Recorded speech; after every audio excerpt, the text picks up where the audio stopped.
Hello, everybody. Welcome back to another episode of 5 Minute Gaming News, the show that may or may not be 5 minutes. Today in the news, I wanted to continue our conversation that we've been having on this show about PlayStation Plus and Xbox Game Pass and how those things have had effects on the game world and, more importantly, game devs. So real quick refresher in case you've missed out on any previous articles or on my Cox branded opinions about the way Xbox and PlayStation have been doing their subscription services and how I personally believe Game Pass is an incredible deal and definitely worth the price. While Sony is kind of missing the mark with their unwillingness to jump all in with the day one releases and such. Well, in a recent podcast, Lorne Lanning, the creator of the Oddworld series, says PlayStation Plus was devastating for his game's sales. According to Lanning, the game was originally going to launch just 2 months after the PS5's release,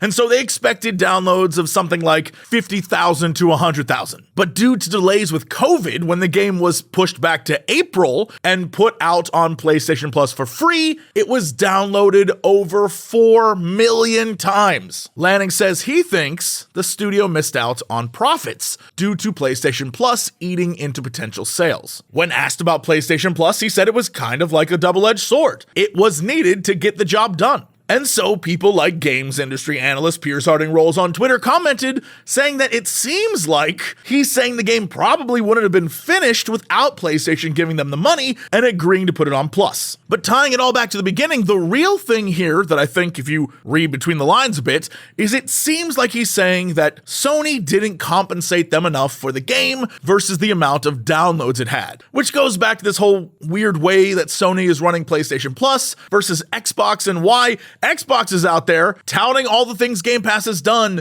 and all the games on it and all the achievements those games have earned them, from most downloads to new subscriptions to all sorts of other things. It seems like PlayStation doesn't really know how to effectively run a good subscription service. It's just every time something about PS Plus comes up, it is never quite as good as Game Pass.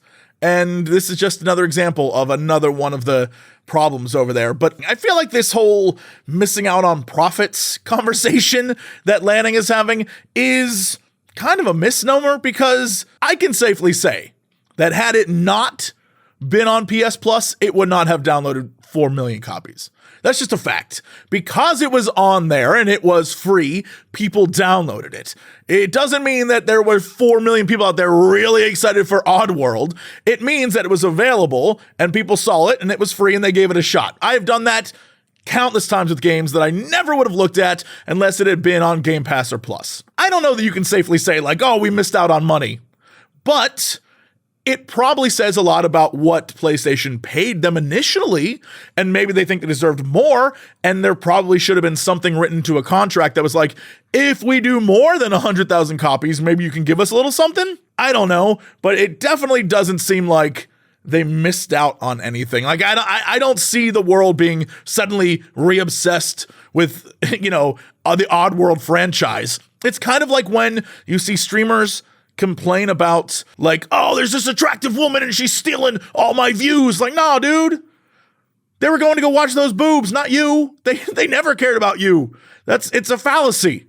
And I think that's the same case here. With the talk of all these mergers and video game companies buying other video game companies, it was only a matter of time before another one happened. This time we head to Albany, New York, home of Vicarious Visions, the company known for Tony Hawk, Skylanders, Guitar Hero, and more recently, Diablo 2's remake, has officially merged with Blizzard. Founded in 1991 and acquired by Activision in 2005, the studio announced in a tweet yesterday morning that their team will remain in Albany and work on future Blizzard titles. What these will be is anyone's guess, but it's obvious the success of Diablo 2, in a time when Blizzard is taking hits left and right, has made an impression. They've gone on to say that there will be no layoffs, and the name will now change to Blizzard Albany, very similar to Blizzard Austin. Lastly, in the news, IGN posted an article that is pretty much just for me, and I'm totally here for it. Hironobu Sakaguchi, the creator of Final Fantasy, has been playing Final Fantasy XIV. We've talked about it in the past, and they got an interview with him,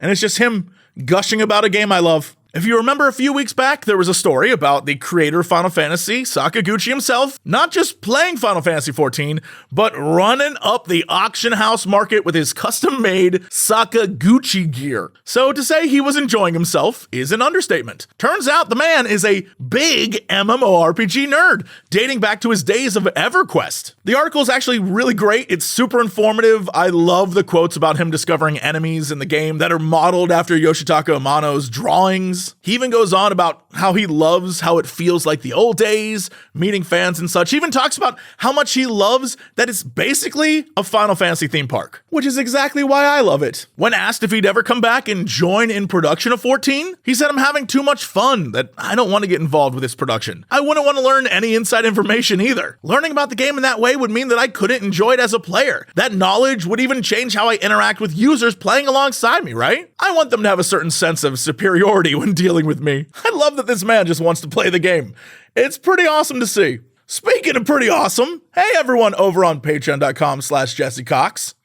I think you're pretty awesome too. Especially Nubs, Silent Jack, and Chopper35. Anyway, that's it for today. Thank you so much for all the comments, the likes, the support, the subscriptions. We're doing it, baby. And of course, anything else you can do to support this show. It's amazing how passionate you all are. I freaking love you. That's it for 5 Minute Gaming News. I'll see you tomorrow.